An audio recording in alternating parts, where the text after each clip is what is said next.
Politics of fear, how government uses fear to advance its own personal ambition. That is the topic of today's Bold and Blunt, which you can get at the Washington Times and now at Edify, EDIFI, which is a new platform for Bold and Blunt.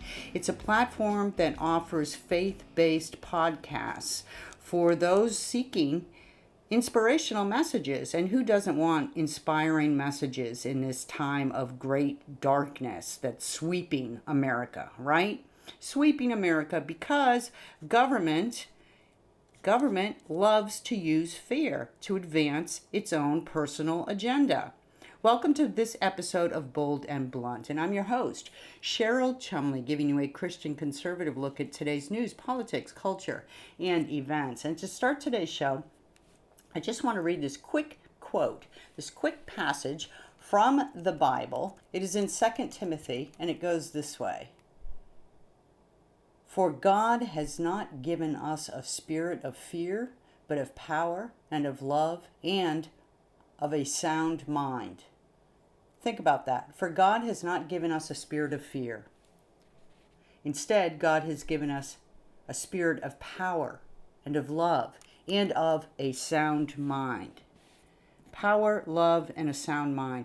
Now, how much of that has been playing out across America over the last year and a half of the coronavirus clampdowns, right? Has America been run by a spirit of fear in the last year and a half, or has America been run by a spirit of, say, a sound mind? America has been running by fear for over a year and a half now due to the coronavirus. And the government is lapping this up. Not all in the government, the leftists in the government. The leftists in the government who would love to see America crumble from within, lose its constitutional compass, and become a nation of collectivists, beholden to the higher authority of the global elites, of the global government. This is where we're headed rapidly. I've discussed in previous shows about the World Economic Forum's Great Reset, which the leftists in the media have been busily trying to downplay and to dismiss as conspiratorial. But all you have to do is go to the WEF website and you can read what the great plans are for this Great Reset, which includes a complete redefining of capitalism. So instead of a free market, consumer-producer relationship, you have the government basically working hand in hand with corporations to become the trustees of society. That is the phrase at the World Economic Forum's website for this new redefining of capitalism.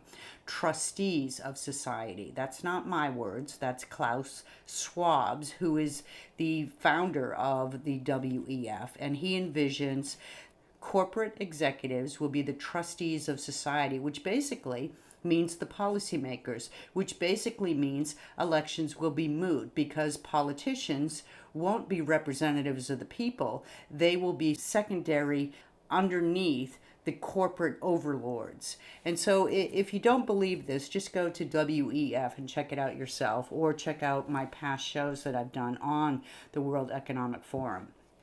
So how does the coronavirus, to circle back to the topic of the show, politics of fear, how does the coronavirus play into this?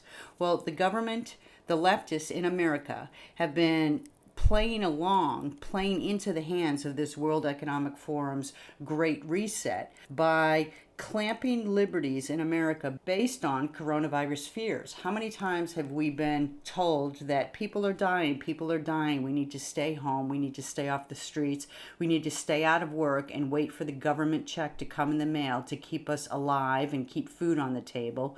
We need to not be selfish and not go to church and not sing in church. Definitely not sing in church, because when you open your mouth and you sing, that's when the coronavirus spreads. And yet the coronavirus doesn't spread when, say, Governor Gavin Newsom goes with his friends and partners in politics to indoor dining places of establishment without masks and drinks and be merry all he wants. The coronavirus doesn't spread there. But for the rest of us, we're told that we have to go by these certain rules. Otherwise, once again, people will die. And if you look at the statistics, the people who have died, who have died over the last year and a half, and who continue to die from the coronavirus, and now it's variants, the Delta variant and the Lambda variant, which is on the horizon. The people who die are those who have other health ailments, or those who are certain age groups, meaning the elderly, meaning the ones who typically die in the first place. That's not exactly a shocking statement. When you get old, you die. So to talk about old people dying is not cruel, it's not inhumane, it's not targeting elderly, it's not attacking elderly. Please don't send me emails talking about how I'm attacking the elderly by saying that they die. I'm just pointing out, if you look at the numbers, if you look at the data, not the data that Anthony Fauci brings to CNN or MSNBC in his daily preachings about the need for the third booster shot, but if you look at the actual data, go to the CDC website and make sure when you look at the data, you look at the date of the data. Because what happens is sometimes this data that gets pushed out into the mainstream media for talking points about how we all need to stay home and stay in fear, the data they're using is from months ago. It's not current data. If you want the real data, you have to pay attention to all the specifics about the data that you're pulling. You have to look if the data that is being used for a certain talking point today is actually data that is from today, or if it's selectively chosen data for a specific period of time. Okay, so you have to look at the time period of the data that is being used as the talking point. You also have to look at the wording of the data. You have to look at how the reporting of the coronavirus has been conducted. For instance, there have been changes in how clinics and hospitals and physicians and doctors in the medical community have reported deaths tied to the coronavirus. You have to look if it's death from the coronavirus versus death with the coronavirus. You have to look at how that particular facility or how that particular state has mandated coronavirus-tied deaths are reported. Because first off, they can be different from state to state. But second off, sometimes the media grabs a hold of data that is tied to coronavirus deaths, and they report it as if these people have died from the coronavirus, when really you peel back the layer and you find out that the doctor, the physician, the hospital, the clinic, what have you, has actually reported this person had coronavirus or tested positive for coronavirus, but really died from another cause. For instance, an 87-year-old man dies from heart failure, but also tested positive for coronavirus at his death. So you have to look at the actual specifics of the data. You have to look at the reporting. And there's so much going on.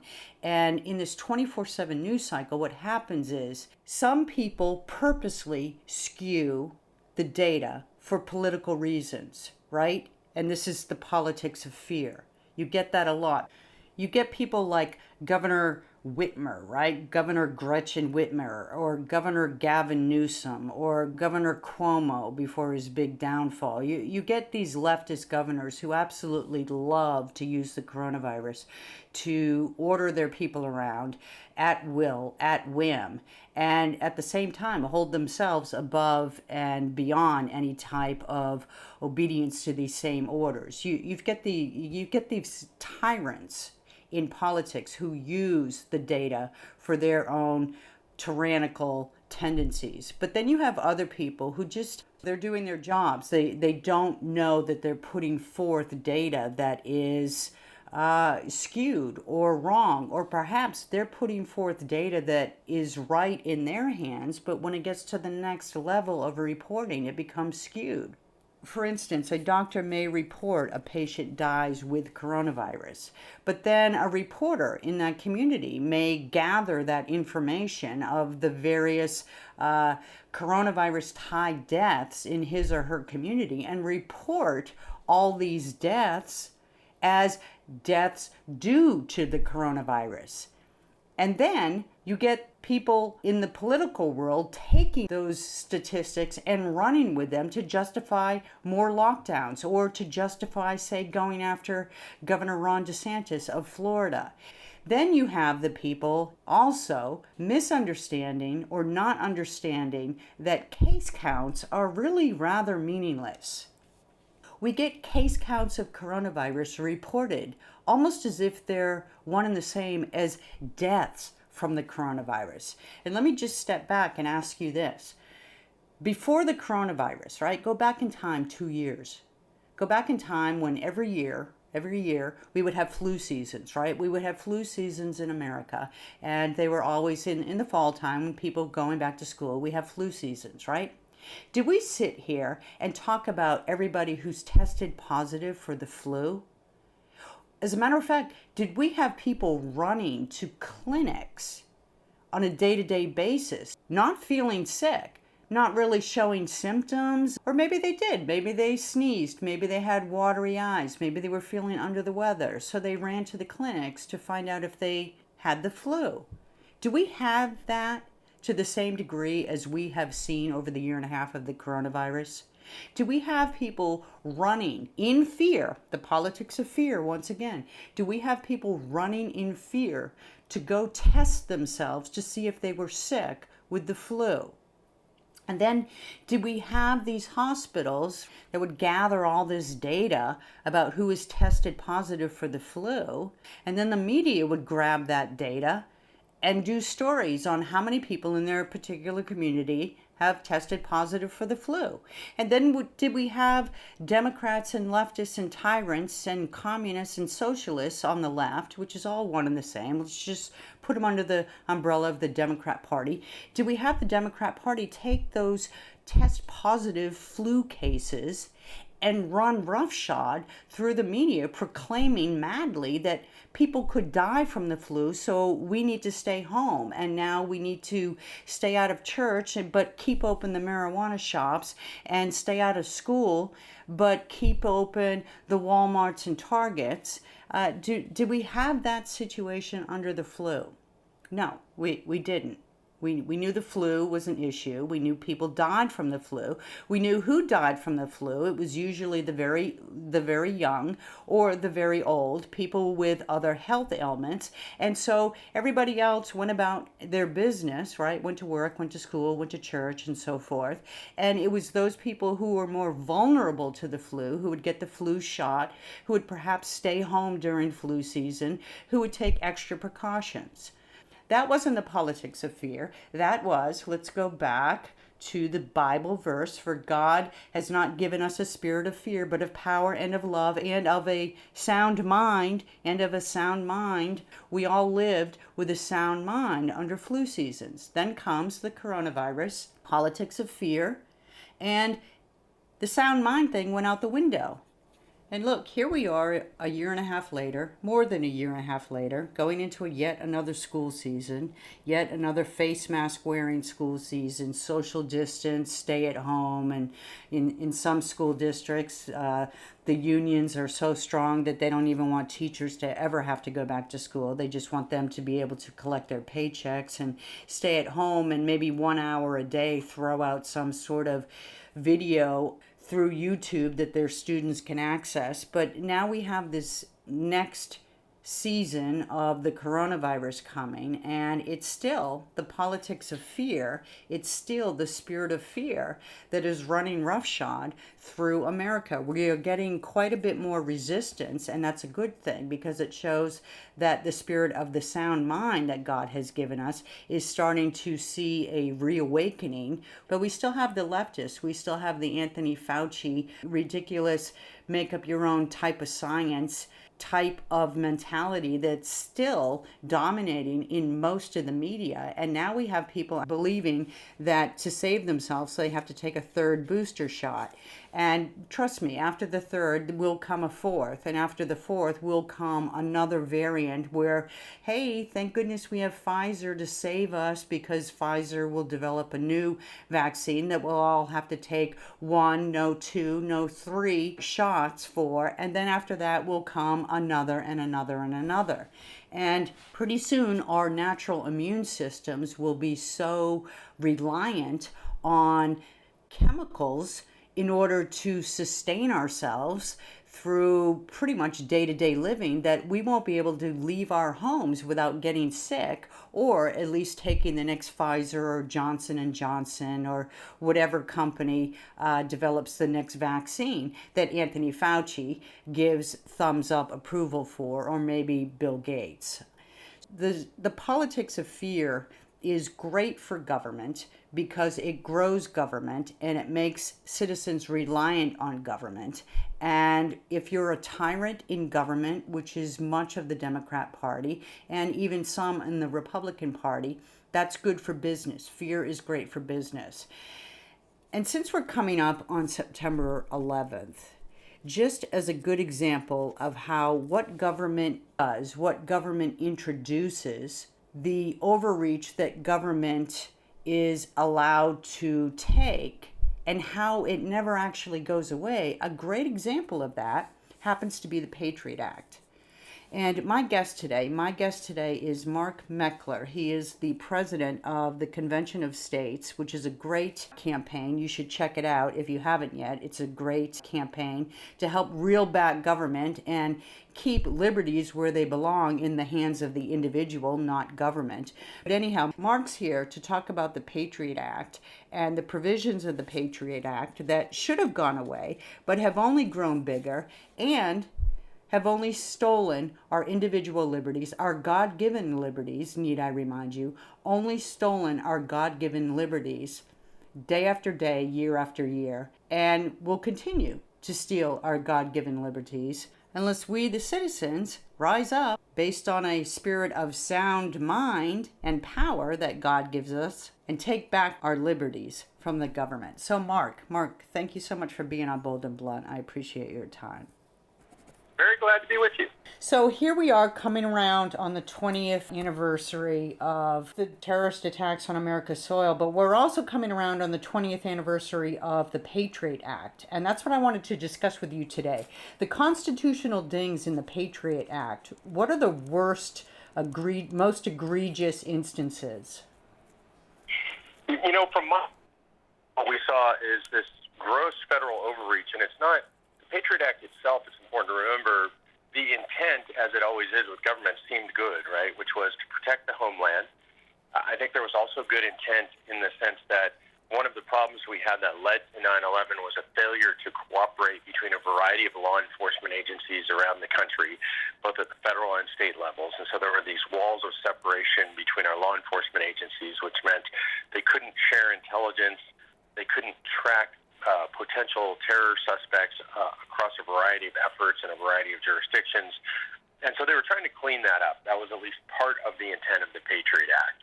I think what happens, as with so many good intentions, right, the road to hell is paved with good intentions, you end up with gross federal overreach. You end up allowing the surveillance of American citizens on an incredibly broad scale, which was not allowed before. You end up with these gigantic databases of communications of Americans, which I don't think are authorized constitutionally. And that, for me, is probably the biggest one. And the one that most people don't notice, really, is this incredible data storage being done by the federal government, whereby they essentially have record of every phone call ever made, every web search ever done. This is a gross overreach. They're collecting this data without any due process, without any probable cause. And they say that they don't use it unless there is probable cause. But I think in reality, the collection of that data is a significant problem. Yeah, it really, it flips on its head the basic, I guess, free standing that we have in this country of innocent until proven guilty. All of a sudden, everybody becomes guilty until possibly proven innocent. Isn't that correct? Yeah, I do believe that's correct, and I do believe that's the way the system now works. And this goes much more broadly than the Patriot Act, unfortunately, I think, in this country. Once you're charged with something or even suspected of something in this country, the punishment begins immediately. The system itself has become a punishment. And we saw this from simply back in 2009, 2010, the Tea Party groups that were exercising their First Amendment rights, and then suddenly they had this egregious process of applying for nonprofit status imposed upon them, the process itself becoming the punishment. We see this at all levels of law enforcement with a process that I'm so offended by, which is overcharging. So this happens to people in the inner cities. It happens to white-collar criminals. It doesn't matter where you are in the system, but what happens is if you're suspected of a particular crime, then what they do is they charge up that crime. So they will add higher offenses and many more offenses so that your risk is so high that you're forced to plead. So I used to believe, well, if somebody pled guilty to something, then clearly they're guilty. The reality is, no, that the federal government and even state governments and local governments bring so much pressure to bear financially and the pressure of serious jail time, even for minor offenses, that you plead to the more minor offenses. And this is all done in the name of efficiency, which is actually the same reason you hear the Patriot Act was good, is it's all for efficiency. It's all for security and safety of the citizens. In reality, it's for the efficiency, security, and safety of the government, not the citizens. And furthering that theme that you just brought up about punishment, being punished first, coincidentally, the Washington Times just posted this piece about the expansion of the no-fly list. People who have not even gone through the court system, found guilty of anything, are placed on this no-fly list, which makes it difficult for them to exercise their Second Amendment rights. Yeah, and I'm going to backstep one from even the Second Amendment rights. I think that's a fundamental violation of due process. We have a constitutional right to travel freely in the United States of America, and that right is clearly impeded when somebody's placed on the no-fly list. So aside from the potential effect on Second Amendment rights, we have the right to freely travel, and that has been impeded anytime you're put on the no-fly list. Again, I think that's entirely unconstitutional.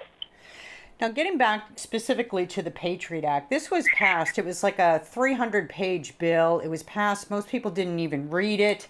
And it wasn't long until even one of the primary authors, Sensenbrenner, came out and criticized the overreach that the government was taking based on safety and security of the individual, safety and security of the homeland. So what can we do, though, to reel back some of these abuses? Because every year, certain clauses of this act come up for reauthorization, and they always get reauthorized.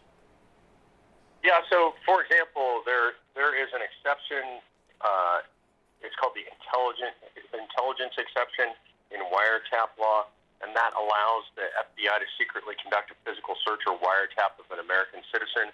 I think that needs to be withdrawn. There shouldn't be that exception.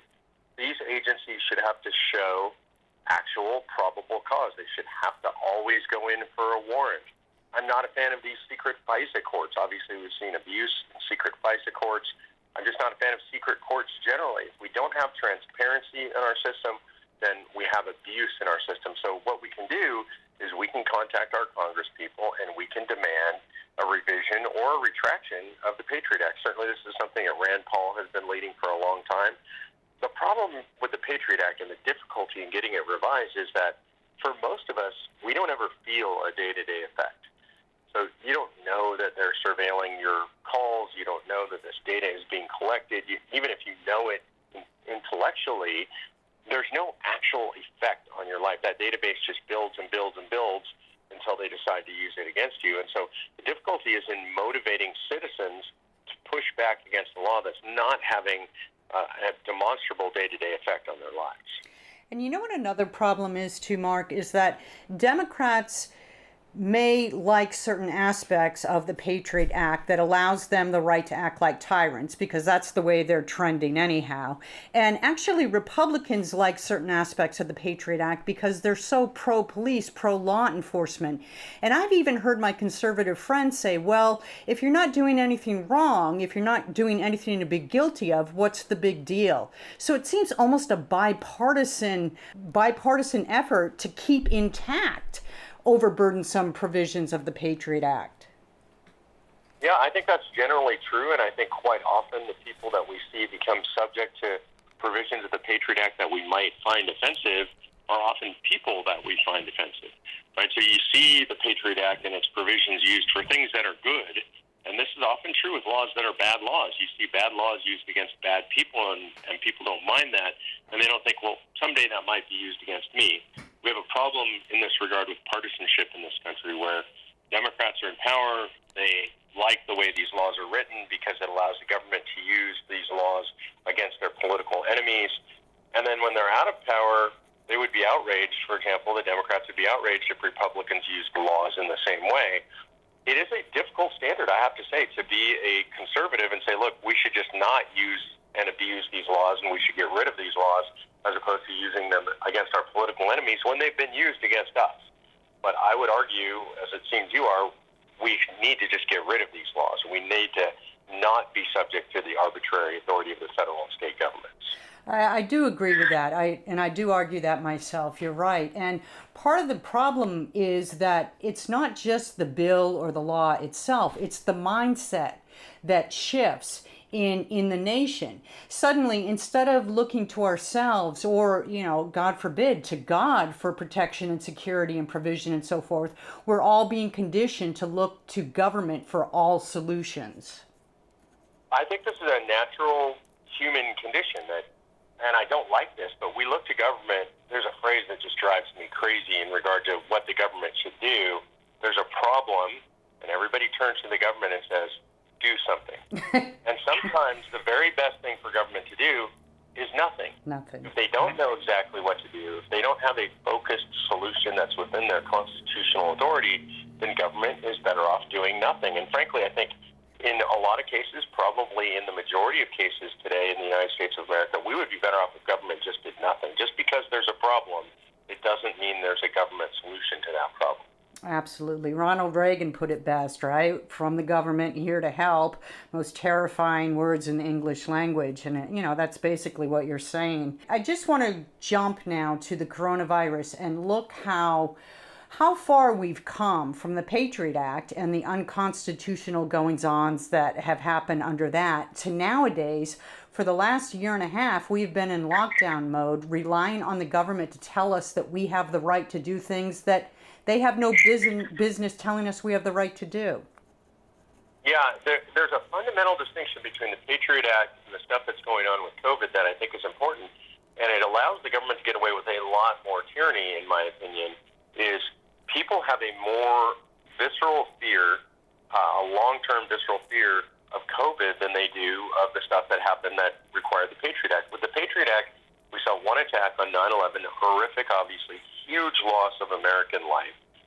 But if you think about it from a scale perspective, the way the government presents COVID is, we had times when we were losing more than 3,000 people a day during the height of COVID. So it's easy to use that to terrify people into giving up their civil liberties. There's also a distinction in that the federal government used its power, its intelligence power, its foreign service power, multiple layers of law enforcement to impose the Patriot Act on us. And again, as we discussed, most of that behind the scenes.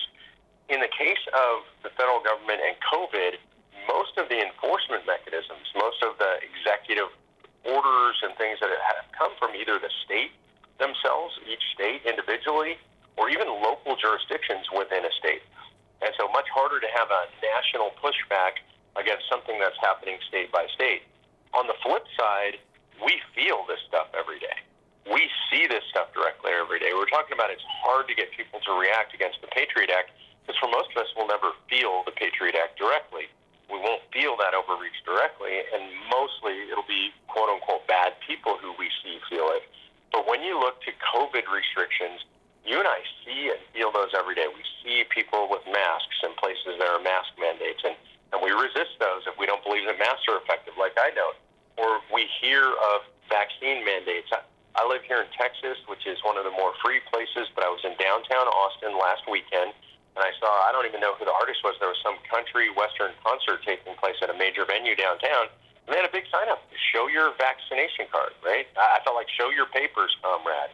And of course, I would never go to an event like that, but I see that, and I see the imposition on civil liberties.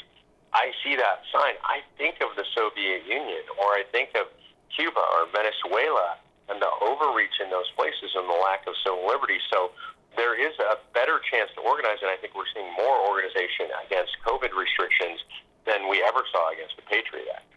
I agree with you, but it's also a little bit disheartening to me that the other side of the equation, the people who want government to come in and regulate everybody and control everybody until coronavirus disappears, which is never going to happen anyhow, the fact that they are so loud and hateful and strong, where do you see this ending? Where do you see America, say, a year, 2 years, 5 years down the line in terms of civil liberties, in terms of the state of the Constitution? Well, I tend to be an optimist, so I'm going to give you the optimistic take, and this is also from my experience traveling around the country. I travel constantly. So, for example, this week I'm headed to Albany, New York, and Philadelphia, Pennsylvania, and so I'm on the ground with grassroots activists all over the country. I also am here in my home state of Texas, and, for example, I went to a school board meeting 2 weeks ago. I've never been to a school board meeting in my life. I've raised kids, they're grown, but finally went to one because I was so outraged by what our local school board was doing over mask mandates. I figured I'm usually outspoken and difficult, and I'm one of the rebel rousers. I figured it'd be me and a few other people. Over 150 parents showed up. Wow. And out of that 150, probably 125 of them were people who were anti-mask mandate. And frankly, we were the rowdy, loud, contentious ones. We were the ones causing the trouble, which I was very proud of. And people were not tolerant of the school board and their shenanigans. Now, the school board voted against us anyway, even though we were the dominant majority, voted for the mask mandates. But what I see over the next year to 3 years is those people are rising up. I talked to a bunch of the parents. They already had candidates for 2 of the seats where we needed to throw out 2 of the liberal members. They were already raising money, and that election is not until November of 22. So I think we're going to see a wave of school board changes, city council changes. We saw 164 legislative seats flip in the state legislatures this last cycle from Democrat to Republican, over 1,200 in the last 10 years. I think that trend is going to continue, especially at the state and local level. Mark, that is really good news. You watch the mainstream media, if you watch media in general, you see a couple stories here and there about parental uprisings calling for saner times again, but by and large, you just hear about more face mask mandates and more social distancing and so forth. So I want to thank you for that inspiring way to end Bold and Blunt. It was great to have you on. It's great work that you do. You're president of Convention of States, and I appreciate all you do for the cause of freedom in America. Thank you. Yeah, glad to be with you. And by the way, if folks want to know more about how to push back on these stuff at schools, they can go to crtcentral.com. They can learn how to get involved, go to your school board meeting, and take your school board back. That's CRT Central. Great. I will check that out myself. Thank you very much. You have a great day. Thanks. Good being with you. Bye. Wouldn't that be great? Wouldn't that be great if in the next couple years, all the local school boards, all the local boards of supervisors and city councils, all the state governments, never mind the federal government, but just look at all the localities out there, if they all fell to Republicans? Worse than that for Democrats, how about Tea Party Republicans? I know, how about Christian conservatives taking over the localities within the next couple years? We could do it. We really could do it. If more Christians, more conservatives, more Tea Party types, more limited government types, more people with understanding and awareness of how the Constitution is supposed to be applied, even in these modern political times, how founding fathers would have liked us to run governments. People with that kind of understanding could do a great, great good for the future liberties of America. We could swing the pendulum wide the other way, so far that the socialists in the Democrat Party, the communists and collectivists on the left, would just run back into their holes. They would run back into their spaces in the dark and let them cower in fear. Let them cower in fear like they've all had good, hardworking Americans cower in their homes, waiting for a government handout to put food on their table for a 1.5 years plus of the coronavirus. We could do it. We certainly could do it. That is this week's Bold and Blunt. And I want to remind you, listeners, if you would like to get Bold and Blunt delivered right to your email box, go to Washington Times, find my name hyperlinked on the site, Cheryl Chumley. Click on it, scroll to the bottom of one of my commentaries, and you will have some easy directions on how to subscribe to my 3 times a week newsletter, Monday, Wednesday, and Friday, which contains all my commentaries for the week, plus my twice weekly Bold and Blunt podcasts. And also, don't forget, if you want your daily dose of inspiration, if you want your daily dose of faith-based podcasts, not only can you listen to Bold and Blunt and catch all the back episodes at the Washington Times, but you can also catch Bold and Blunt now on Edify, EDIFI. Find it online, download the Edify app to your phone, and listen to Bold and Blunt as well as all the other faith-based, inspirational, motivational, light in these dark times type of podcasts that Edify has to offer. Check it out. Check it out. Get yourself armed and ready to take over this nation once again and take back the government, the politics, the culture from the evil, secular, far leftist left. Thanks for listening. Tune in next time. And in the meanwhile, let's remember, stay blunt, stay bold.